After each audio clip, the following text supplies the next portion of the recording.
setan. Nggak ada roh najis, Bang. Iya sama lah itu. Roh najis itu roh Beda setan. lagi. Jadi aku bilang sama kau, sebutkin aku bilang 3 juta. Kalau kau bilang Roh Kudus itu ciptaan, coba kau baca dulu dalam Kejadian 1 dan 2. Kenapa? Coba baca dulu Kejadian 1 ayat 1 dan 2. Ya, Glenn kena. Glenn kena. Jadi, Iya, gue juga kena tadi Bill, gue Iya. juga kena lapor itu si Petra punya ulah itu. gini Bang, beresit Apa bara takutnya? Elohim eta shaman fet haaretz eta tawahu fekosi alpenetehom kerua Elohim merkemet alpene hamai. Artinya, ya, kata ruah Elohim itu bukan berarti roh Allah, Bang. Bukan. Jadi apa ruah Elohim itu apa? Apa ruah Elohim kalau bukan roh Allah? Aneh kan? Sabarlah, galak-galak kali kau bilang suruh sabar orang karena kau galak. Elohim itu apa Elohim? Elohim itu apa? Mas Billy, bal-balnya aja sih. Oke, terpaksa aku keluarkan jurus lah. Dari tadi aku diem aja. Kau galak sih sama aku, jadi aku keluarin jurus pula. Tadi aku nggak mau keluarin, tapi karena kau galak. Ya, di depanku ini ada tanah, ya.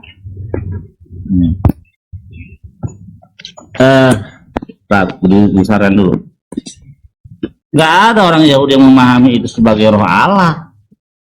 Jadi apa bro? Apa bro? Ya sabarlah, ini kan aku sedang di kitabnya. Nah, kau baca lah nanti. Makanya bilang Mas Billy, lomba solus ini kebanyakan meng-highlight semua. Ini tanah, ya. Ini juga tanah. Itu tanah. Ini sidur. Ini misnah. Ya. Nah. Nggak ada orang Yahudi yang meyakini bahwa Allah itu bentuknya roh. Mana ada? Coba yang tadi itu ruah Elohim itu apa artinya itu? Ini peruah Elohim. Ruah Elohim artinya and a wind from God. Jadi angin Tuhan. Ya sudah. Ya sudah. Ya makanya bukan roh Allah, Bang. Jadi angin Tuhan itu diciptakan Tuhan anginnya. Iyalah, itu ciptaan Tuhan. Angin. Dari mana pula diciptakan Tuhan anginnya? Oke, lihat data ya. Mas Billy ini punya kitab bukan kau. Oke. Bill, Glenn Billy, Glenn Batak. Nggak apa-apa, tadi kan dia galak sama aku. Aku kan tadi kan diam-diam aja lagi santai, tiba-tiba dia gas aku ya. Maka bal-balnya dia Mas Billy. Terpaksa lah aku Yahudi. Diirit, Mas Billy, diirit. Nanti kabur. Tuhan ada aja. Dari mana pula angin Tuhan ciptaan Tuhan? Oke, ini hari pertama ya. Ini kitabnya namanya Midrash. Ya, oral Torah orang Yahudi punya. Ya. Hari pertama ya. In the first of creation, God produced 10 things. Pada hari penciptaan pertama, Tuhan membawa atau menciptakan atau membuat 10 hal, yaitu langit dan bumi, tohu dan bohu, lai, terang dan gelap, angin dan air. Bang. Nah, pertanyaannya, kalau gitu ada buat apa air di situ, Bang? Nah, pertanyaan bagus. Ketika pada waktu itu dunia ini penuh dengan air, ditutupi oleh air semua, fungsi angin ngapain di situ? Meniup air supaya air itu kering sehingga menimbulkan yang namanya daratan, Bang. Hal yang sama terjadi ketika Moshe Rabenu atau Musa membelah Yamsuf, Laut Merah. Ketika dia membelah itu, Tuhan mengirim angin timur. Ketika angin itu meniup laut itu sehingga laut itu terbelah, maka airnya itu berdiri seperti dikatakan seperti tembok, dan itu lautnya itu jadi kering sehingga orang-orang Yahudi bisa lewat di situ. Begitu. Itu hal yang sama gitu. Jadi orang Yahudi tidak pernah memahami kata ruah Elohim itu sebagai roh Allah atau Allah itu bentuknya roh, tapi yang menciptakan roh adalah Tuhan, bukan siapa-siapa. Oke, baik. Sekarang aku jawab ya. Boleh? Aku kan nggak bertanya. Ya aku bantah dulu apa yang kau sampaikan itu, bro. Iya, aku kan kau bilang sekarang aku jawab ya. Aku kan nggak bertanya. Justru kan kau yang bertanya tadi. Kasih dalilnya udah. Ya, kalau coba kau bilang, ya. kalau kau bilang aku jawab, aku nggak bertanya. Sudah? Inilah akibatnya mencuri-curi kitab orang. Boleh? Boleh kan? Giliranku sekarang boleh dong. Ya, kau mau apa? Mau menanggapi atau mau menjawab? Karena kalau kau yang menjawab, saya nggak bertanya. Oke, aku menanggapi. Oke, baik. Nah, angin yang di dunia ini ya ciptaan Tuhan. Tetapi sifat Tuhan itu bukan ciptaan Tuhan. Dari mana mungkin Tuhan menciptakan sifatnya? Gitu loh. Kalau angin yang berhembus ini memang ciptaan Tuhan. Tapi Ya kalau memang siapa yang di situ nggak berbicara soal sifat Tuhan? Siapa yang bilang itu berbicara soal sifat Tuhan? dengarkan dulu bro. Sudah, Dengarkan kau dulu. makin kacau kau. Aku nggak bisa. Tadi di situ tidak ada bicara tentang sifat Tuhan, nggak ada lagi itu. Nah, ayo pakai timer kalau berani, kubel-beli kau. Bikin timernya. Angkanya Mas Billy, domba sulus Bikin ini time- banyak bikin timernya, trial. Belum lagi minum dah mabuk. Udah bikin timernya, kubel-beli kau. Gampang kali dibantah argumenmu tuh. Bilang masalah Sifat Tuhan kok, angin Tuhan kok dibilang ciptaan. Yang berasal dari Tuhan itu tidak ciptaan. Milik Bill, Tuhan, apa ciptaan. itu Glenn Bill, bintang naik tuh si Glenn. Oh iya. Anak Batak. Kok angin Tuhan Masa ciptaan? nggak bisa bedakan ciptaan sama sifat sih? Parah lu. maka Ruah Elohim itu, rata-rata ruah Elohim Katanya Siapa yang mau kobal Bali? juara apa ya? Sekolah minggu sedunia. Sertifikatnya mana? bikin timernya, si 3 juta ini biar kubel-beli. Juara sekolah Nggak minggu usah, sedunia. bukan Sertifikatnya kelas di mana, aku. bro? Enggak, terluang. Siapa yang mau kobal Bali 3 juta? Sifat Tuhan ciptaan. anak Billy. Kalau kau mau berdebat sama aku, kau bukan kelas Coba aku. bikin timernya dong. Bikinlah timernya. Gampang kali memalukan statementmu itu 3 juta. Enggak, aku ini bukan lawanmu, jadi kita nggak seimbang.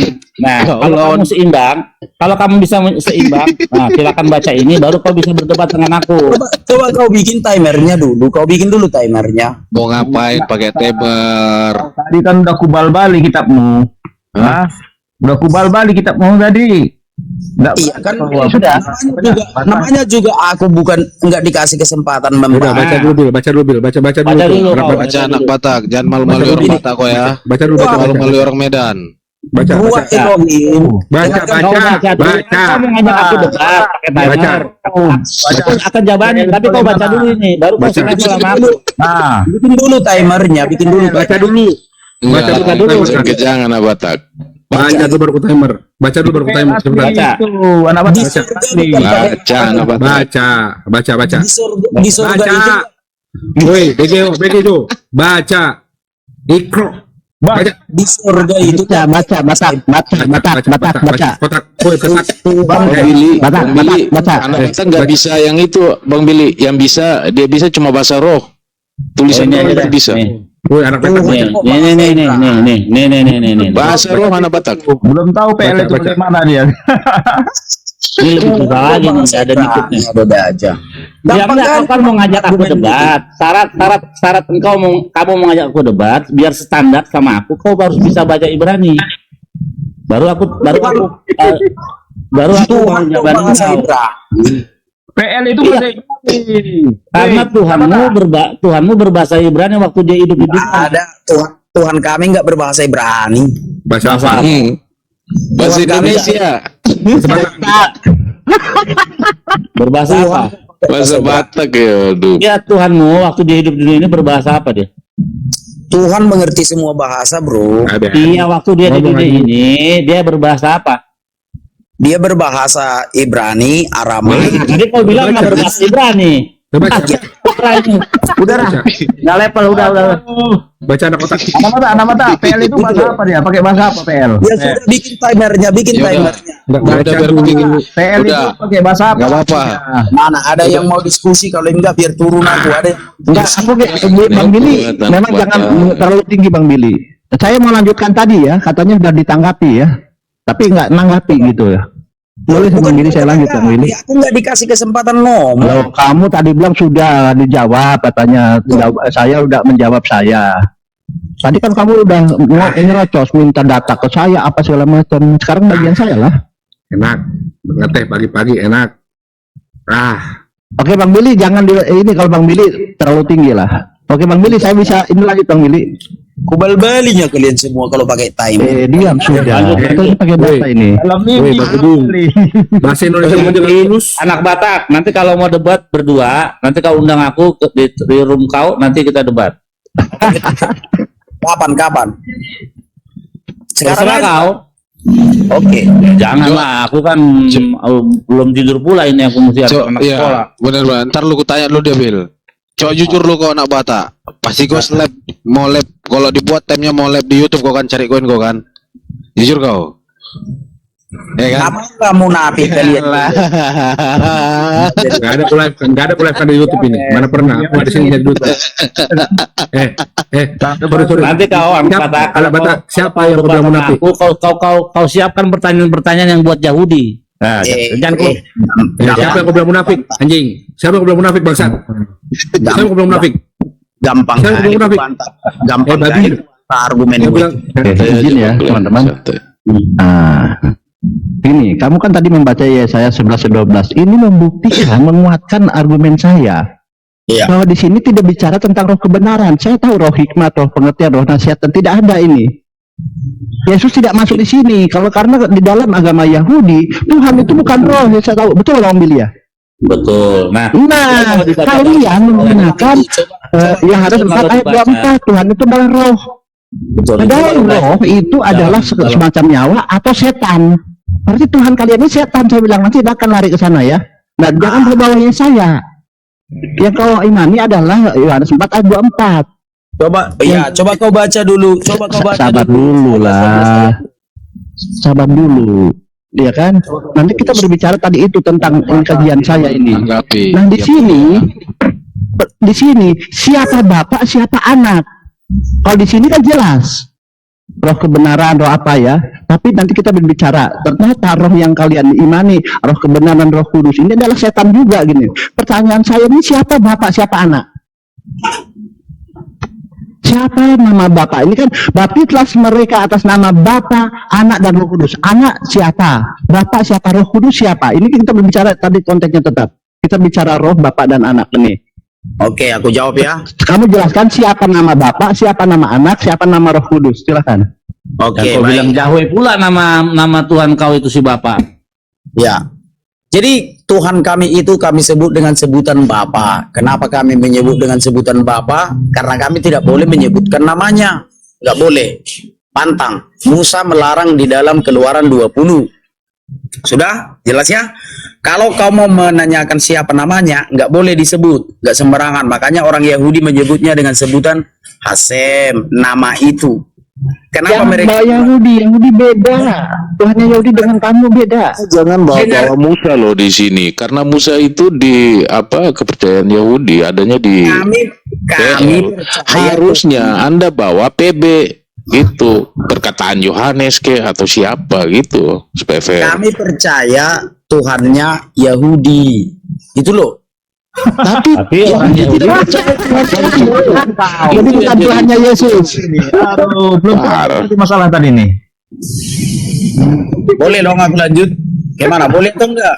Aduh. Iya, kamu pertanyaan saya nih ya. PB jawabnya. Pertanyaan saya di Matius nih, saya pakai data aja ya supaya saya tidak ngarang ya.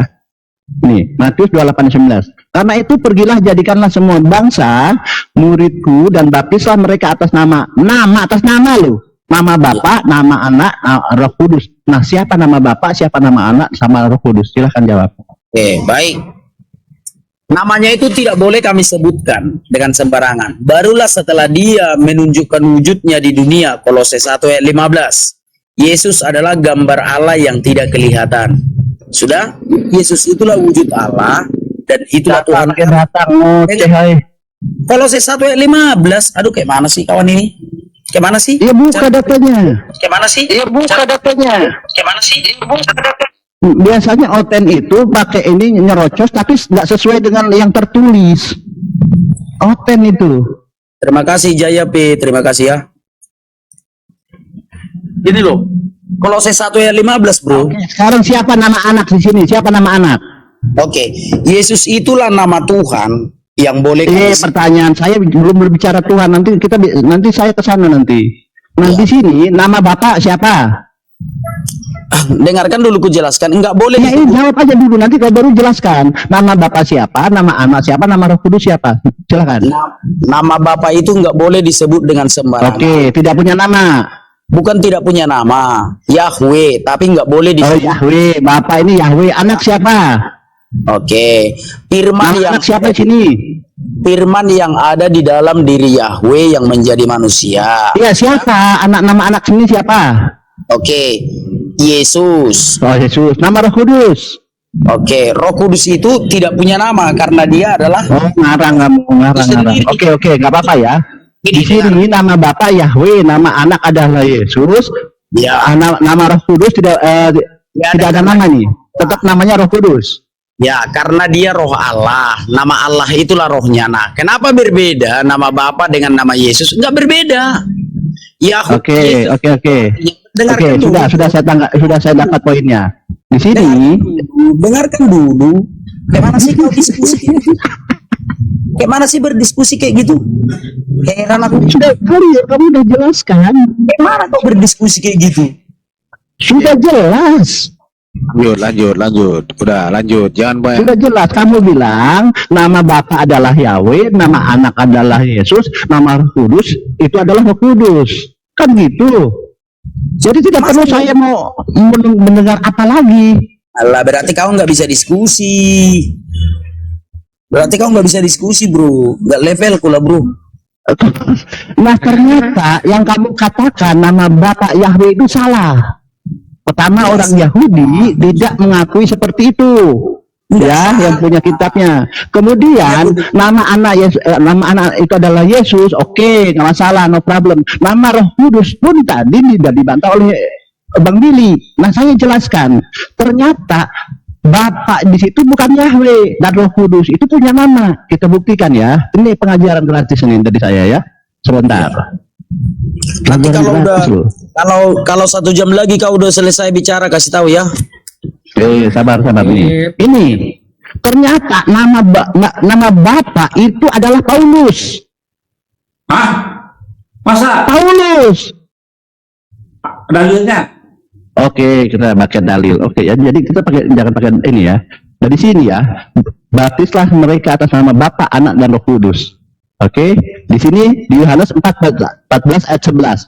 Percayalah kepadaku bahwa aku di dalam Bapa dan Bapa di dalam aku.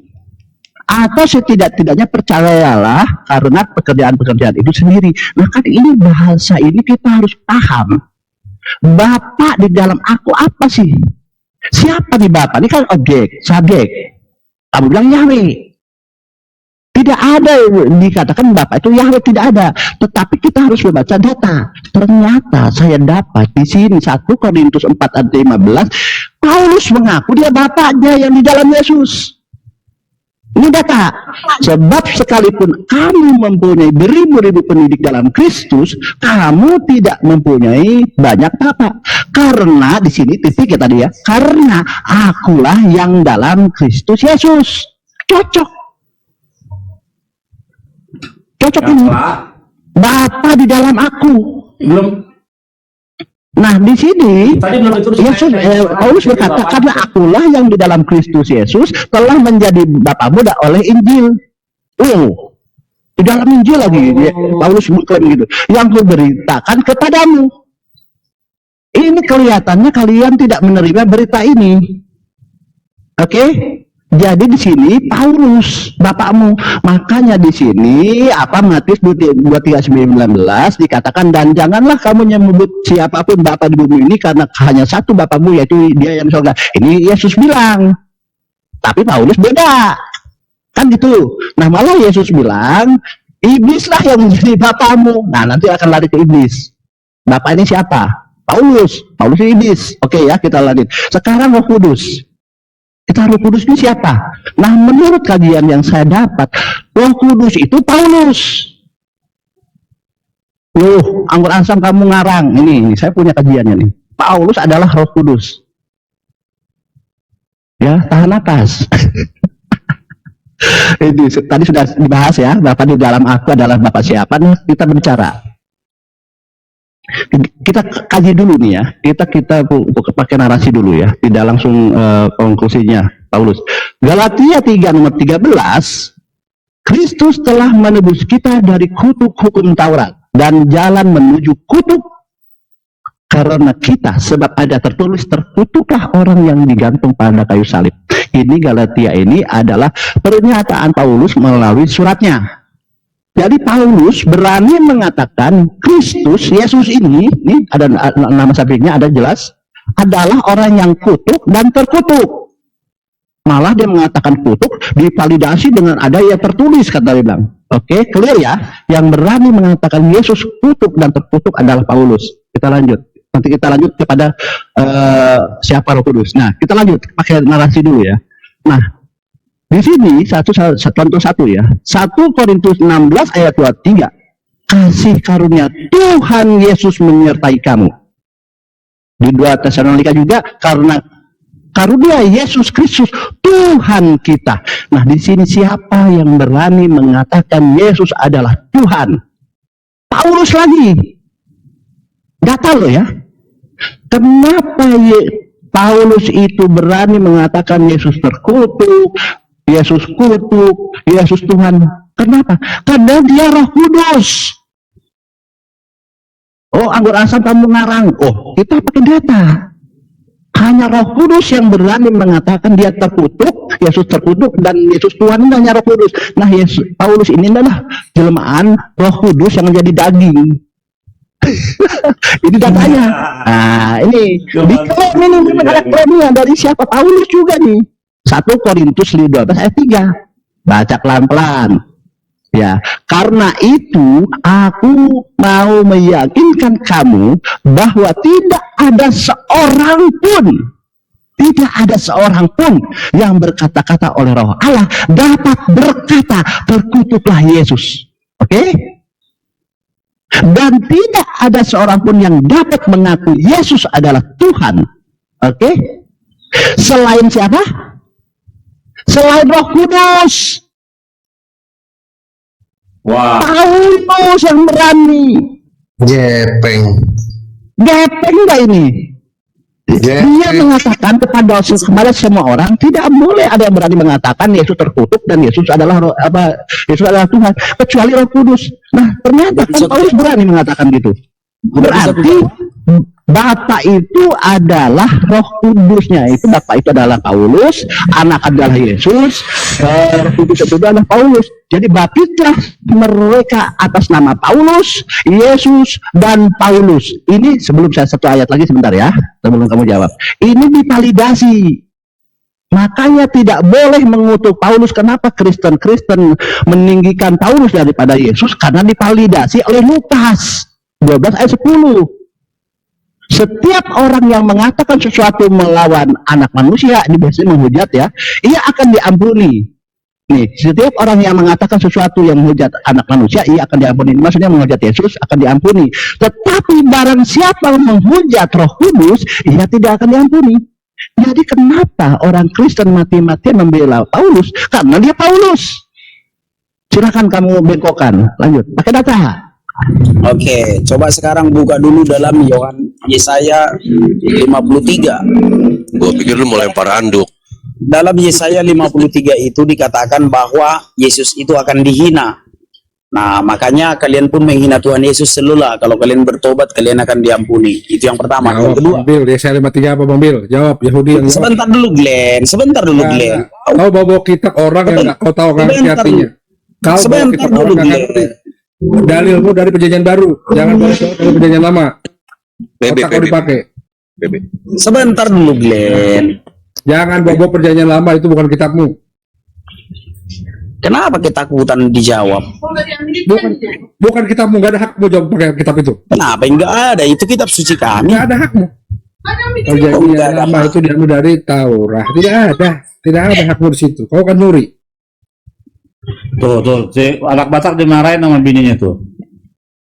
Yesaya 53, coba itu Yesaya 53 apa itu Bang Bil? Artinya Bang Bil buat siapa itu Bang Bil? Enggak cocok lah kalau buat Yesus. Pertama, Yesus.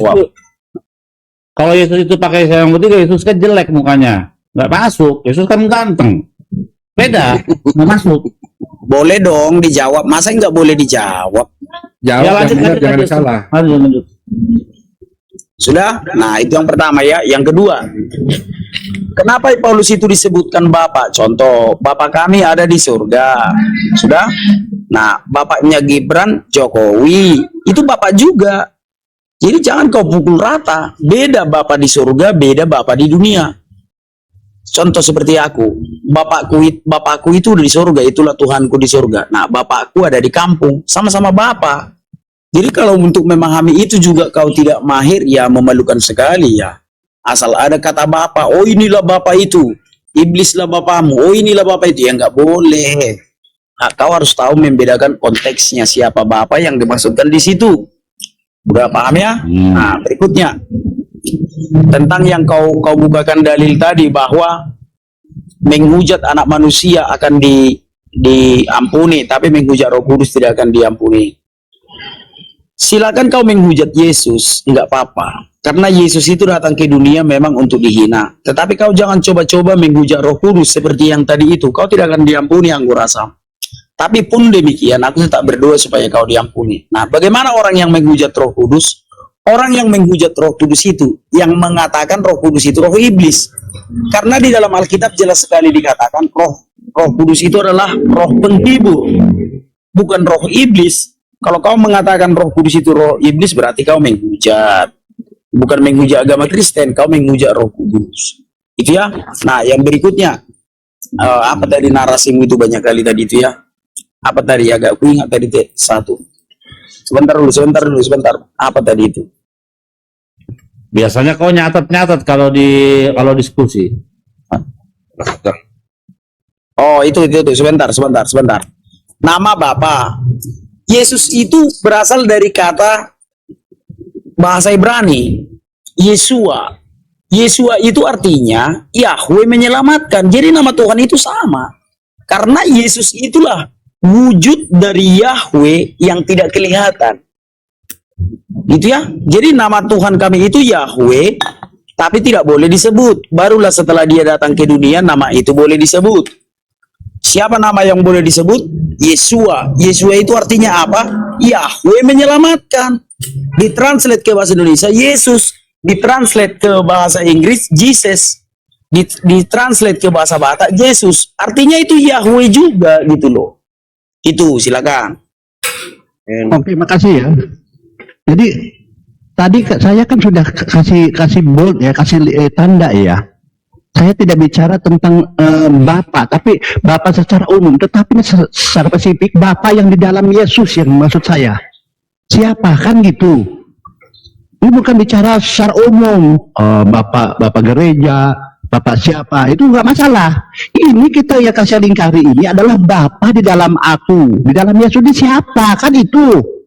Kamu nggak paham? Saya udah kasih mudah loh nih. Nah ternyata Paulus itu yang mengaku di dalam Yesus. Dan selesai tadi. Dengarkan biar aku Sabar jawab. dulu kan bukan saya. Di sini ya, Paulus mengatakan karena akulah yang di dalam Kristus nih, di dalam loh. Jadi tadi dikatakan Yesus mengatakan Bapa di dalam aku. Nah berarti di sini Paulus mengatakan, ya siapa yang Bapa itu? Bapa yang di dalam Yesus ini adalah Paulus. Karena akulah yang dalam Kristus Yesus yang telah menjadi Bapakmu. Oke, clear ya. Jadi tidak bisa lari, ini adalah Paulus memang. Kita lanjut tentang Paulus. Nah, sebentar Paulus. Ini siapa? Nanti ini sudah kita berhubung waktu sudah mepet, kita nih. Siapa Paulus? Nah, kita baca 1 Korintus 9 ayat 20. Paulus nih kan, ini Paulus juga yang mengaku nih. Tulisan saya ini artinya apa? Membacakan apa yang dikatakan Paulus. Kenapa kamu bantah lagi? Di Paulus di sini mengklaim 1 Korintus 9 ayat 20. Demikianlah bagi orang Yahudi, aku menjadi seperti orang Yahudi. Nah, dan juga gitu ngaku-ngaku nih kitab Yahudi dipakai nih. Supaya aku memenangkan orang-orang Yahudi. Bagi orang-orang yang hidup di hukum Taurat, aku menjadi seperti hidup di bawah hukum Taurat.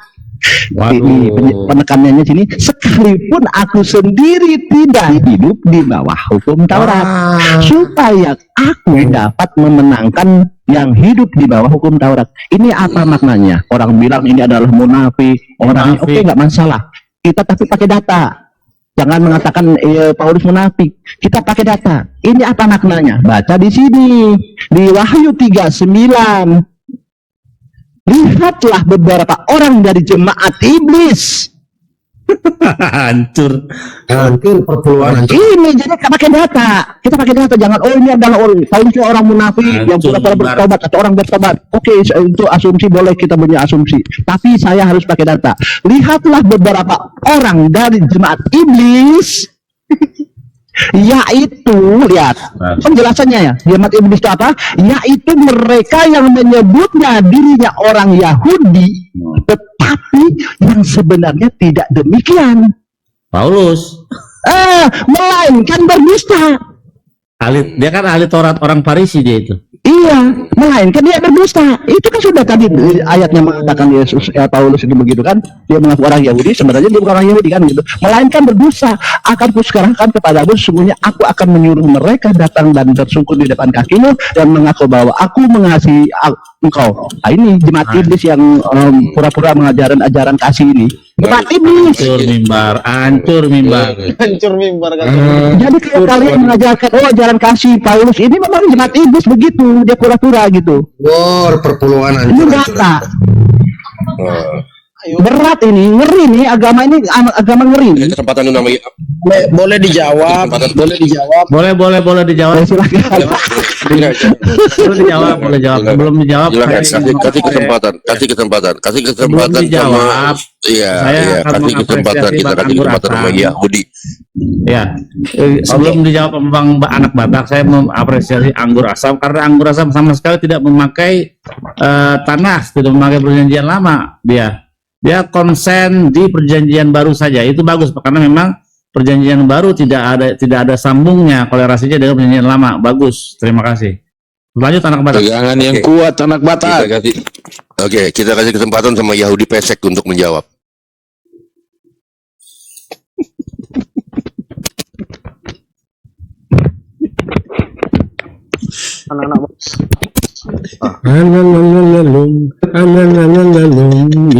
hilang. Iya. Kalau nggak bisa jawab, telepon bombok dulu. Sudah boleh aku jawab, boleh kalian diam semua. Coba diam dulu kalian semua, Sudah. Sedemikian besar hujatan kalian kepada Tuhan Yesus. Nah, di dalam hati saya pertanyaannya cuma satu. Siapakah yang termulia di dunia dan di akhirat? Itu harus kalian renungkan di dalam hati kalian. Karena, dengarkan dulu, orang yang termulia di dunia dan di akhirat tidak pantas kalian hujat seperti itu. Kecuali, ada kecualinya. Tunggu dulu 3 huruf. Cari pertolongannya kok lewat Al-Quran. Tadi pakai kitab saya karena Al-Quran. Alah, udahlah pengecunya kalian kalau gitu. Dari PL nggak bisa lari ke Al-Quran. Waduh. Kamu udah bangsat. Susah kali lagi diskusi. Kau pertahankan PBM-mu. Apa namanya? Pertahankan Bangga dong dengan PB gitu loh anak Batak. Gentleman. Sok bahasa Inggris, bahasa Indonesia mau aja 3 bangsat. Jangan pengecut dong. Silakan anak Batak, silakan. Lanjut anak Batak. Oke. Yang termulia di dunia dan di akhirat. Siapa yang bisa membantah itu? Apakah ada orang di muka bumi ini yang termulia di dunia dan di akhirat selain Tuhan Yesus? Enggak ada. Kisah Para Rasul 4 ayat 12. Di bawah kolong langit ini tidak ada satu nama pun yang olehnya kita beroleh keselamatan, hanya di dalam Yesus. Itu pun kalian hina, enggak apa-apa. Yohanes 3 ayat 16. Tuhan Yesus datang ke dunia demi dosa-dosa kita. Itu pun kalian hina, enggak masalah. Matius 27 ayat 52 dan 53. Tuhan Yesus mati untuk turun ke dunia orang mati untuk membebaskan orang-orang dari alam kubur supaya orang-orang tidak mengalami siksa kubur. Itu pun kalian hina. Silakan saja. Kolose 1 ayat 15, Yesus adalah gambar Allah yang tidak kelihatan. Wujud Allah itu sendiri. Wujud Allah itu sendiri kalian hina. Khotbah. Jawab pertanyaannya, nggak usah khotbah. Dengarkan dulu, Glenn. Jawab pertanyaannya, jangan khotbah. Interupsi. Pertanyaan Gua jawab. protes. Tadi dulu. Dia pakai diksi kita. Jangan pakai kita dong. Lu aja kali. Jangan pakai kita. Minta dulu lah biar anak Batak ngomong dulu, jangan dipotong-potong dulu. Ya. Sudah? Yohanes 1 ayat 29, Yesus menghapus dosa dunia. Itu pun kalian hina. Silakan.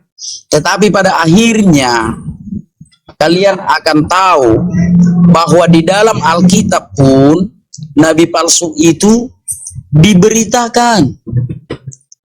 Itu tidak pernah kalian pelajari. Contoh di dalam Yeremia 23 ayat 15, nabi palsu itu akan diracun. Itu nggak pernah kalian tutup mata kalian.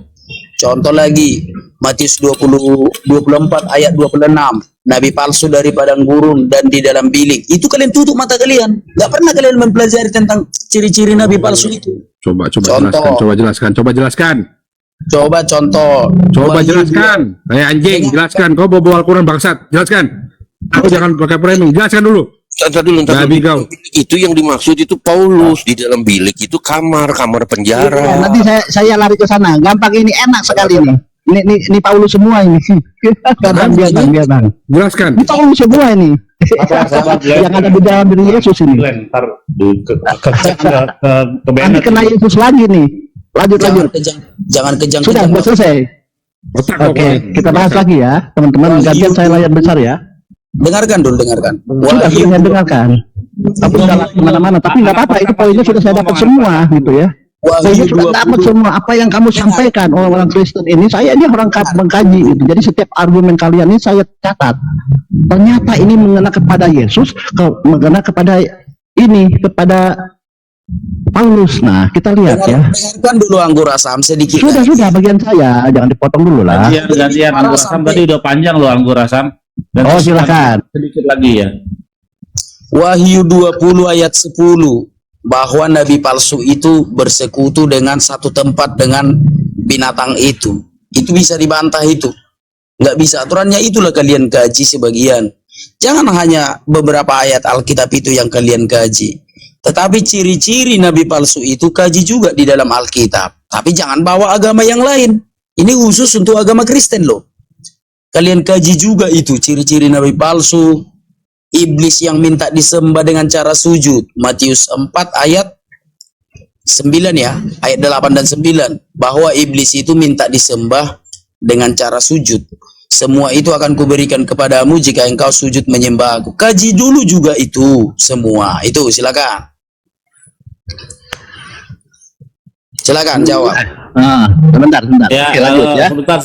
sebentar ada instruksi dulu ini. Kita sapa dulu Bang Musa nih, Bang Musa. Nah, ini bahaya juga itu Bang Musa ilmunya. Nanti ngobrol ya. Assalamualaikum warahmatullahi wabarakatuh. Lanjut.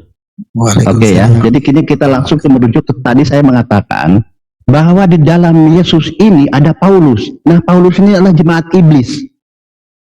Berarti di dalam Yesus ini adalah iblis.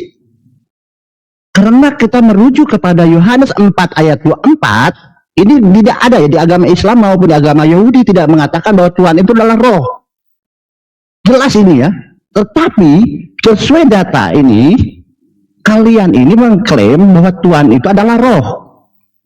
Ya oke ya. Makanya di Matius 14 ayat 26, Yesus ini dibilang hantu loh. Ngeri. Nah, gini. Makanya orang Kristen ini kenapa akhirnya akan dicampakkan ke dalam api? Semuanya loh. Kristen ini tidak ada kecuali. Tidak ada keselamatan. Semuanya akan dicampakkan. Semuanya. Karena ini kalian menyembah iblis sebenarnya. Coba ya. Oh, akan digarami. Setiap orang Kristen ini loh akan digarami loh. Ngeri loh ini. Tentunya ada alasan dong. Alasannya apa? Nih, Yohanes 1. Pada mulanya firman itu bersama-sama dengan Allah, dan firman itu adalah Allah.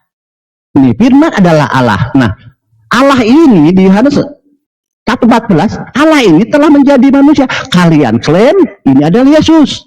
Berarti Allah itu adalah Yesus. Nah, siapa Yesus ini? Yesus ini ternyata yang lahirnya di dalam gua, ya kan, mati di gua dan bangkit di gua. Dia lahirnya di gua loh, Ibu. Kalau menurut mereka nih. Nah, disinilah kalian ini akan menjadi dilemanya.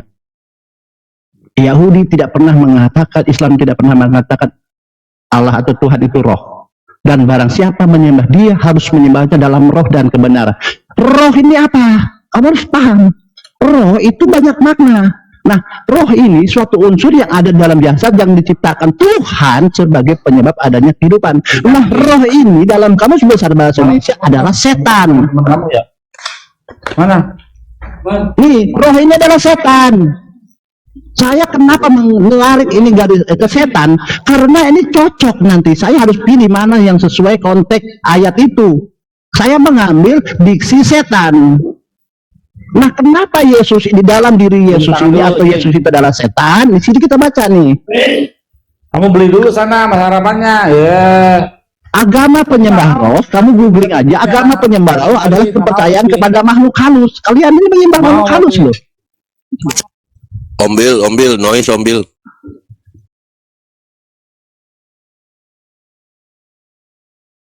Oke, sekarang kamu bisa bedakan nggak antara roh iblis dengan roh Yesus ini? Oke. Ini apa bedanya? Saya khawatir kalian ini salah menyembah. Sama-sama roh loh, iblis roh. Ya, siap. Yesus adalah Allah, itu adalah roh. Kalian jangan salah sembah. Jangan-jangan siap. Tuhannya Kristen adalah iblis. Ya, Ini siap. jangan salah sembah kalian ini tentang keselamatan, bahaya loh kalian. Silahkan. Oke, sekarang aku jawab. Tentu saja kita bisa membedakannya. Kalau roh dari setan, ia cenderung akan marah-marah. Kalau roh dari setan itu cenderung cakap kotor. Itulah roh dari setan. Sebab tidak ada dari Tuhan mengajarkan kejahatan, enggak ada itu. Contoh, kalau ada roh mengajarkan, dengarkan dulu Pak. Kalau ada roh mengajarkan membunuh, ya tentu saja itu adalah roh setan. Karena ada itu orang Kristen itu, bunuh dia, haleluya katanya. Itu berarti dia tidak menyembah roh yang benar. Dia menyembah setan. Gitu ya. Kalau ada roh mengajarkan untuk menghalalkan darah, itu roh setan, bukan Tuhan itu. Mana ada Tuhan mengajarkan? Tadi bilang sujud. Tapi cara membedakan loh. Sudah? Nah, roh Tuhan adalah roh kebenaran. Kalau roh itu menuntun kita kepada kebenaran, berarti itu roh Tuhan. Tapi kalau roh itu menuntun kita kepada kegelapan, kepada kejahatan, berarti itu roh setan. Nah, itu pembedanya ya. Oke, baik. Sekarang, kenapa sama-sama roh? Karena gitu sekarang ceritanya nih. Kenapa sama-sama roh? Karena sama-sama abstrak. Tuhan itu abstrak, iblis itu juga abstrak.